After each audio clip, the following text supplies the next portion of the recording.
build din natin yung business. May takot ka ba na? Yes. Siyempre, yung disappointment sa mga taong may inspire namin, sa mga taong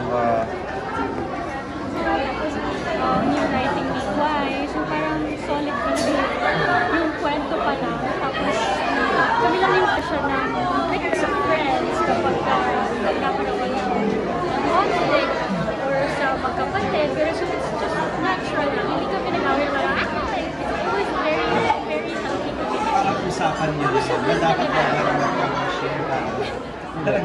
naging na. Pero kung magiging hindi kita tago si Papa. Parang ano ba? Parang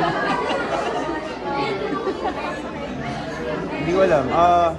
kasi before alam namin Joe, very vocal ka, nakakala. Yun na nga, natuto na nga ako. Natuto na ako, pero we don't know. Pinag-uusapan naman lagi yung mga ganung bagay. Kasi syempre mahirap din yan eh. Kung alam, in public parang mahirap, tatrabaho ka sa iba. Tapos kapag pag may issue kami, malalaman ng iba, mag-feel ng iba.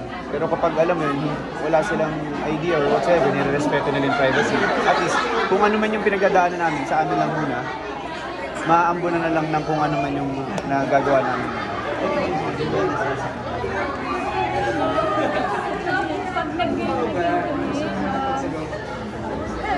we'll see. Kasi,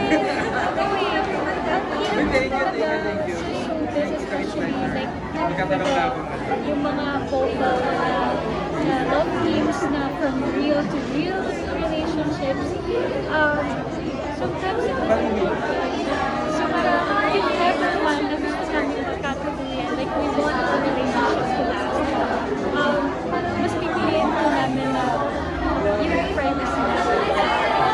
Siguro malalaman nila kung pagkakasal na. Pagkasal na? First, nabanggit kanina ni Jerome na you're beginning to explore. Ano ba yung mga nasa bucket list? Nasa bucket list ko, I wanna learn how to shoot a gun, I wanna learn archery, drive a car, I'm starting. Tinuturo mo ba Jerome? Kotse? Gusto niya, pasahero siya. Sa kotse ko. It's better na magturo yung mas close sa iyo. Pagka dumating na yung kotse ko, sabi niya sa akin, ikaw naman Ako naman ang passenger. Siya naman. Do you see yourself parang girlfriend or boyfriend material? Sa tagal nyo magkakilala before. I mean ngayon, mas nakikilala nyo ba isa't isa? Ano po yun? Tanong niya, sinutwist lang. Di ba? Parang Do you see yung quality sa quality kanya? magiging Material in the same way? Hindi kasi mahalaga naman sa if I want to have a boyfriend, I want someone who's caring, gentle, someone who cares for me, someone I can genuinely connect with.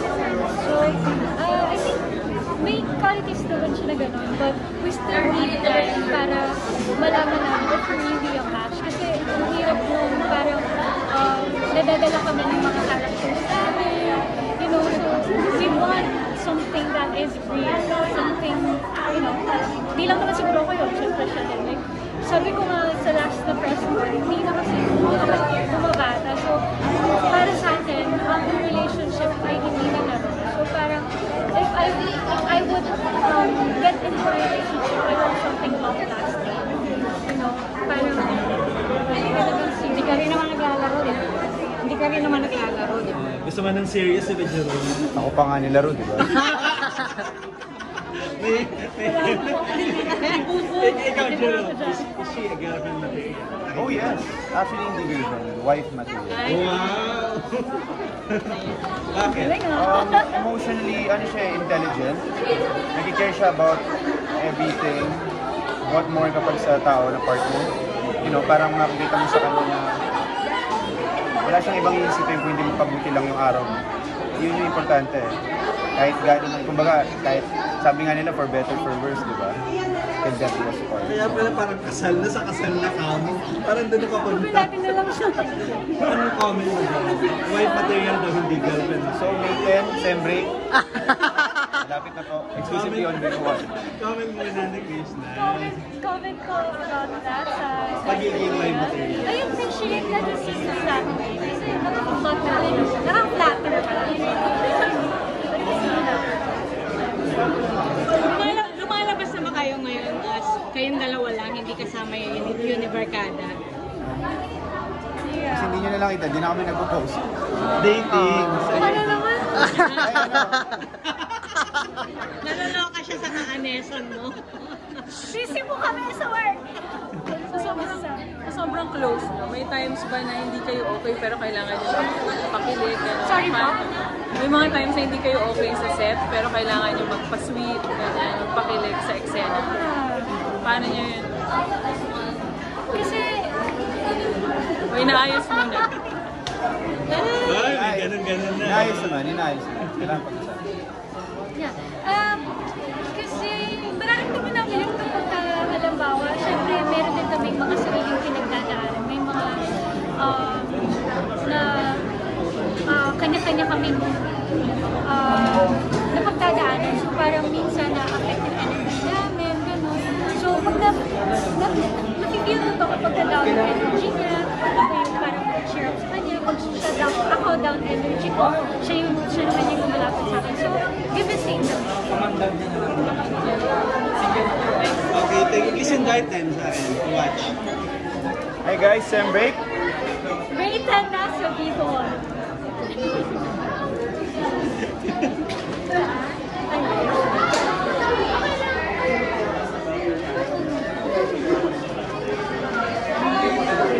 Ito na. 1, 2,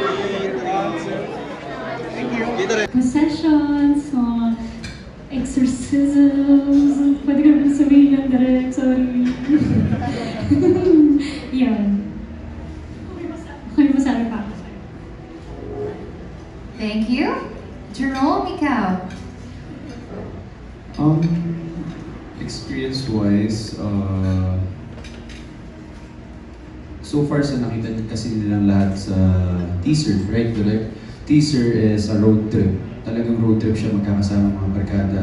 For me, yun yung parang na-experience ko na usually kami magkakaibigan. Lagi kami pupunta somewhere. Andyan yung mga takutan, lalo na paggabi, masaya, mga papuntang Tagaytay, mahabang bus trip. Nag-bus pa ako before, papuntang Baguio. Puro asaran yan, puro nakakatakot. O, halika, ganyan, puntahan natin to, yung mga ganyan-ganyan. Totoo yun, ginagawa namin, pero ako kasi yung tipo ng tao na hindi ko siya pinapasok lagi sa isip ko para hindi ako matakot. Unless pag ako na lang talaga mag-isa. And dito na-experience ko ulit yung ganung feeling kasi lahat kami dito magbabarkada talaga. Tapos kanya-kanya kaming pinagdadaanan sa buhay, nawawala yun. Kasi pag sem break, yun talaga gagawin mo eh. Kaya nga, yung sen, ibibreak mo para mawala ka dun sa mga emotion na dala-dala mo dun, mga stress. Yun. Yun yung experience mo. Okay, thank you. Who else has some? Yes, Hyacinth. I don't have much of a deep answer, but I guess I would just say it's pretty similar. I would just take in a lot of the experiences that I've personally had as well in my life and apply that. Or even just little moments like when I'm alone and it's nighttime and I get scared and I just try to think of that emotion but like heighten while also like analyzing and studying a lot of other actors as they're doing scenes, the same scenes that we do or similar. Yeah, for me, it definitely brought back old memories nung, like what Jerome said, pag nag-road trip yung mga barkada. And it's a nice feeling na maramdaman yun ulit kahit sa set lang. And of course, yung mga horror, never naman ako naka-experience, pero it's really cool to be part of this horror series na makikita mo yung mga possessed na tao. And gusto ko niyong abangan yan kasi nakakatakot po talaga. Sa akin naman po, nung nagsuschool ako, tapos sem break, mas madalas kasama ko yung family ko kaysa sa friends. So, pag family ko naman, nag-road trip kami, wala naman kaming gano'n na experience. Honestly, wala kaming experience na horror, kasi hindi rin namin iniisip. Pero yun, because of this series, na-experience ko na mag-road trip, na para mag-student ulit, kasama sila. And dito ko na-experience na yung challenge, yung adventure, yung mga fun activities with barkada na may consequence para sa huli. Ayun, same experience din. I'm still in college right now, so syempre na-experience pa rin namin yung sem break. Sa mga ganong moments, ganun din, kasama ko yung mga barkada ko, nagsa-sponty trip kami, ganun din, Batangas, Baguio, Tagaytay, just like Jerome said. In comparison to the series, very relatable. Kasi yung mga ginagawa namin friends, ganun din, sponty trips, tapos ginagawa namin, we're eating together as friends, hanging out, bonding. But yung pinaka-highlight ng mga trip is yung mga yung mga thrilling moments, tulad for example, gabing-gabi na, it's 2 a.m., 3 a.m. Nagkukwentuhan kami ng mga scary stories. Siyempre, lahat kayo nagagano, di ba? Gabing-gabi na, kasama mga kaibigan mo, nagkukwentuhan ng mga, alam mo ba, one time kasama ko kaibigan ko, ganun-ganun, parang may kasama kami, naglalakad kami pa, ganun. Just to make the night more thrilling, kasi nagtatakotan pa, ganun-ganun. Those vibes that I experienced in the past, doon yun ang nakikita ko sa series na to, kaya mas na-absorb ko yung role ko kasi parang parang true to life talaga yung yung mga nangyayari. Although, same with Aubrey, wala pa akong na-experience na parang supernatural experience. Pero, ako naman kasi, I like to test the waters, or I like to play the field to the point na parang, for example, yun nga, after 3 a.m., after magkwentuhan ng horror story, parang trip ko umuwi ng sobrang dark na mag-isa in a dark alleyway. Tingnan ko lang kung may kasama ako. Ganon. Para at least my experience ko man lang, pero ayun, yun yung thrill na hinahanap ko paminsan-minsan. So, ayun nga. Hanggang ngayon, wala pa rin ako nararanasan. Pero, never know. Hopefully. Thank you. Be careful what you wish for, Chas. Hopefully, okay. That's funny. Okay, so you, Felix and Rose and Danny, you're not part of the Barkada, diba? You have a different role here. So maybe you can just share with us if you have any experiences na horror during your sem break, if any. Ako personally, wala talaga.